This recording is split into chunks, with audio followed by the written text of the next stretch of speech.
This is the third and final installment of my Monastery Manifesting Trilogy.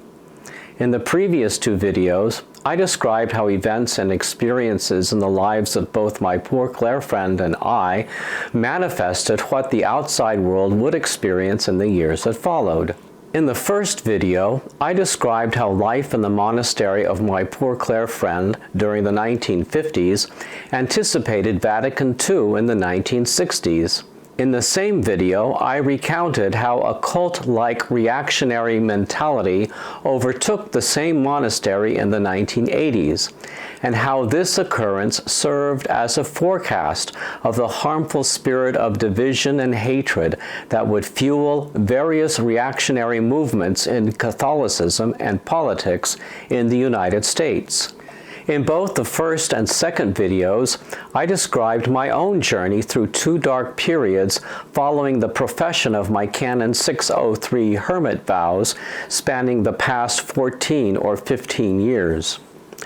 I told how my experiences anticipated the darkness and near despair which have been threatening our future as well as our quality of life here in the United States and throughout the world. As I was experiencing my first dark period, I told a few people of my premonitions that a time of extreme darkness, including economic disaster, was soon upon us. Within a few years, Donald Trump's tumultuous first term began, ending with the catastrophic onset of COVID and the near economic disaster resulting from Trump's incompetent response to the pandemic. My second dark period, I believe, was a manifestation of what lies ahead as Trump returns to the Oval Office, this time with a roster of the most incompetent, unfit, and dangerous thugs to ever lead this country. My second trial, the most horrific of my life, did not last as long as the first. And when it came to an end, I landed in a safer, more secure environment in which I am free to pursue some new opportunities. This second darkness, followed by a new light and hope, characterizes the manifestation of what I see ahead for us over the next few years. In this second dark period, I became entirely insecure in my housing situation. During 2020, I slept several nights in my car before I was admitted into the only homeless shelter open in San Mateo County during the strict COVID lockdown. It was the last place on earth I would ever want to be, but it turned out to be the only hope that I had to find my way to housing security. As much as I hated to admit it to myself, the one thing in life I dreaded the most turned out to be the gateway to what I needed most, which was housing without fear of losing it. There were other setbacks I experienced in the few years that I have been living here, but in general, my life is better and I believe my mental health is improving as well. We are heading into an era which most of us have been dreading and which many of us feel we do not deserve.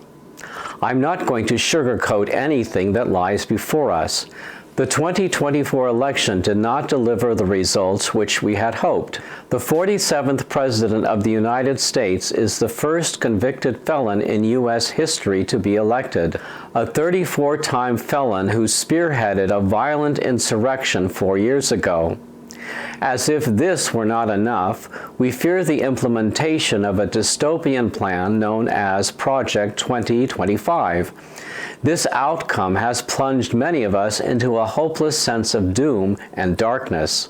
But how we got here should not surprise any of us. This election exposed something that has bothered me about our electorate for several years, which is the failure of a large swath of folks to view our elections from a big picture point of view.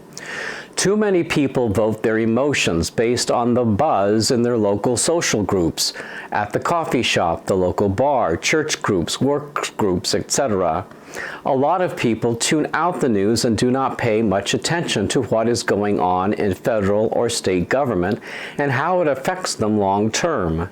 My observations on voter myopathy go back to 2021, shortly after Joe Biden was sworn in as president, just days after a brutal attack on our nation's capital almost took down our government. President Biden was asked if he would immediately sign an executive order to cancel student debt. He answered that he would prefer to work through Congress on that issue rather than work by edict. The response I saw on Twitter was swift and angry. Some followers stated that they knew Biden was a bad choice as president. "It should have been Bernie Sanders," said one follower. Another stated how he had regretted voting for Biden. I asked him if he wished he had voted for Trump instead, and he said yes. I was gobsmacked. Too many voters allow the perfect to be the enemy of the good. They see elections as beauty contests in which they delight in punishing candidates for taking a certain stand on a single issue, rather than getting behind the candidate or the platform that will deliver the greater good for all. This sentiment has followed us around like a sick puppy for the past 4 or more years, and here we are. People got it into their heads that in spite of President Biden's remarkable accomplishments over the past 4 years, that just because a candidate has an R next to his name, that makes him a better president for the economy. They put the price of eggs over the price of losing our democracy. That understanding was erroneous and will prove to be dangerous for our future. An acronym that has been floating around for the past few months summarizes where we are today. FAFO, which I believe means fool around and find out. At least, I'm pretty sure that's what it means. Whatever. We are now in the find out stage. Just like I had to end up in the worst possible situation before I could rise out of it, perhaps the country needs to hit rock bottom before enough people become aware of how threats to democracy directly affect their lives. We have been taking it all for granted, keeping closed within our own silos and bubbles, and not paying enough attention to the dangers around us. An old saying, erroneously attributed to Thomas Jefferson, says, "The price of liberty is eternal vigilance." This is truer today than ever before. The polls claim that the economy was the topmost reason for the shift toward the felon. These folks, especially in red states, will be in for a shock next Christmas when they cannot afford to buy electronic devices as gifts or food for their holiday tables.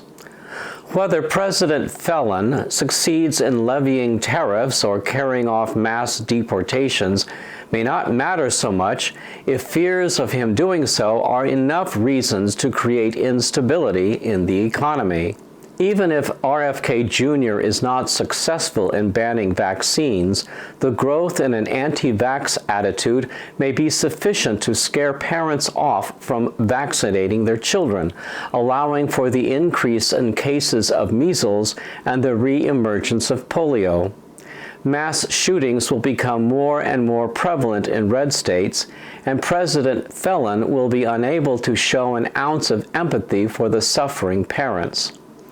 The felon's supporters in blue states who experience the wrath of climate change will be among those who not receiving FEMA assistance in a timely manner when the felon fails to adequately respond.